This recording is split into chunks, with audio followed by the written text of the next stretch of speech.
Hi hello welcome back to my YouTube channel. നമ്മുടെ ഓണമൊക്കെ എല്ലാവരും തകൃതിയായിട്ട് കൊണ്ടാടിയിട്ടുണ്ടാവില്ലേ. അപ്പം ഞങ്ങൾ ഈ ഓണത്തിൻ്റെ അന്ന് തളി ക്ഷേത്രത്തിലും അതേപോലെ തന്നെ ബീച്ചിലാണ് കേട്ടോ പോയത്. രാവിലെ 5 മണിക്കാണ് എഴുന്നേറ്റ് കുളിച്ചു, പിന്നീട് പൂവൊക്കെ ഇട്ടു, അടിച്ചുവാരലും തുടക്കലൊക്കെ കഴിഞ്ഞ് പൂവൊക്കെ ഇട്ടു. പിന്നെ ഞങ്ങളിതേ നേരെ ഒരു 7 മണിയൊക്കെ കഴിഞ്ഞിട്ടുണ്ട് കേട്ടോ. അമ്പലത്തിലേക്ക് ഇറങ്ങാൻ വേണ്ടിയിട്ട് നേരെ ഇതേ അമ്പലത്തിലെത്തിയിട്ടുണ്ട്. തളി ക്ഷേത്രത്തിലാണ് കേട്ടോ ഞങ്ങൾ പോയത്. തളിയിൽ പോയത് നമുക്ക് കുറച്ച് ഫോട്ടോസ് എടുക്കാം എന്നൊക്കെയുള്ള ഒരു ഉദ്ദേശത്തിലായിരുന്നു. അങ്ങനെ ഇതേ നല്ല തിരക്കായിരുന്നു കേട്ടോ തളിയിൽ. എനിക്ക് തോന്നുന്നു അമ്പലത്തിൻ്റെ ഉള്ളിലുള്ളതിനേക്കാൾ തിരക്കാണ് ഫോട്ടോ എടുക്കാൻ വേണ്ടിയിട്ട് പുറത്ത്. ഞങ്ങൾ ഇതേ കുറേ ഫോട്ടോസ് എടുത്തു, വീഡിയോസ് എടുത്തു, കുറേ വായി നോക്കി നടന്നു. ഈ ഓണവും വിഷുവൊക്കെ വന്നിട്ടുണ്ടെങ്കിൽ ഒരുപാട് ആളുകളെ കാണാനൊരു സുഖമാണ് കേട്ടോ. അമ്പലത്തിലൊക്കെ പോയിട്ടുണ്ടെങ്കിൽ ഈ ഡ്രസ്സൊക്കെ നല്ല അടിപൊളിയായിട്ട് ചെയ്തിട്ട് നമ്മൾ കേരള സ്റ്റൈലിൽ ഇങ്ങനെ വരുമ്പോൾ അതൊരു പ്രത്യേക ഫീലാണ്. എല്ലാവരെയും കാണാൻ വേണ്ടിയിട്ട് ഡ്രസ്സ് നോക്കുക, അവർ അണിഞ്ഞൊരുങ്ങിയത് നോക്കുക. അതിപ്പോൾ ബോയ്സ് ആണെങ്കിലും ഗേൾസ് ആണെങ്കിലും വലിയ ആളാണെങ്കിലും ചെറിയ ആളാണെങ്കിലും കുഞ്ഞു മക്കളാണെങ്കിലും ഒരു ഭംഗിയാണ് കേട്ടോ കാണാൻ. അപ്പോൾ അതേ ഞങ്ങൾ അമ്പലത്തിൻ്റെ ഉള്ളിലൊന്നും കയറിയിട്ടില്ല കേട്ടോ, ജസ്റ്റ് ഒരു ഫോട്ടോ എടുത്ത്. ഞാൻ പൊതുവെ അമ്പലത്തിൻ്റെ ഉള്ളിൽ കയറി ഭയങ്കരമായിട്ട് പ്രാർത്ഥിക്കുന്ന ആളൊന്നുമല്ല, ജസ്റ്റ് അവിടെ പോവും, ആ ഒരു ഫീല് അനുഭവിക്കും, പോരും, അത്രേ ഉള്ളൂ. പ്രാർത്ഥന എന്ന് പറയുന്ന മനസ്സിൽ മാത്രമേ ഉള്ളൂ.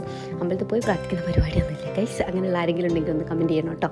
രാവിലത്തെ പരിപാടി കഴിഞ്ഞത് ഇപ്പോൾ വൈകിട്ടാണ്, ഒരു 6 മണിയൊക്കെ ആയിട്ടുണ്ട് കേട്ടോ. ഇപ്പം ഞങ്ങളുള്ളത് കോഴിക്കോട് ഫൺ സിറ്റി എന്ന് പറഞ്ഞിട്ടുള്ള നമ്മുടെ ബീച്ചിൻ്റെ ഓപ്പോസിറ്റ് ആയിട്ടുള്ള ഒരു കളിക്കാനൊക്കെ പറ്റുന്ന ഒരു സ്പേസാണ്. അവിടെ ബേർഡ്സ് ഉണ്ട്, ബേർഡ്സ് പാർക്ക് ഉണ്ട്, അടിപൊളിയാണ് കേട്ടോ. അങ്ങനെ ഒരുപാട് ഐറ്റംസ് ഒന്നുമില്ല, എന്നാലും കുട്ടികൾക്കൊക്കെ ഭയങ്കര ഹരാവും. അതേപോലെ തന്നെ ബേർഡ്സ് അടിപൊളിയാണ്. ഇത് വന്നിട്ട് അവിടെ കുറേ കാലമായി, വർഷങ്ങളായെന്ന് തോന്നുന്നു.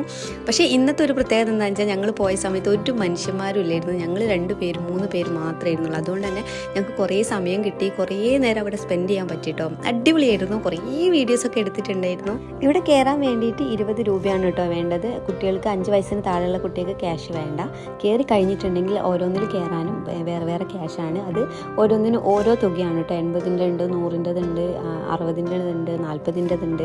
അങ്ങനെ ഓരോന്നിനും ഓരോന്നാണ്. അപ്പം എന്താ ഇവിടെ കയറാൻ മാത്രം ഉള്ളതെന്ന് ചോദിച്ചിട്ടുണ്ടെങ്കിൽ കുട്ടികൾക്ക് പറ്റിയ പാർക്കാണ്, കുട്ടികൾക്ക് പറ്റിയ കുറേ സാധനങ്ങളുണ്ട്. പിന്നെ 2 സ്വിമ്മിംഗ് പൂൾ ഉണ്ട്.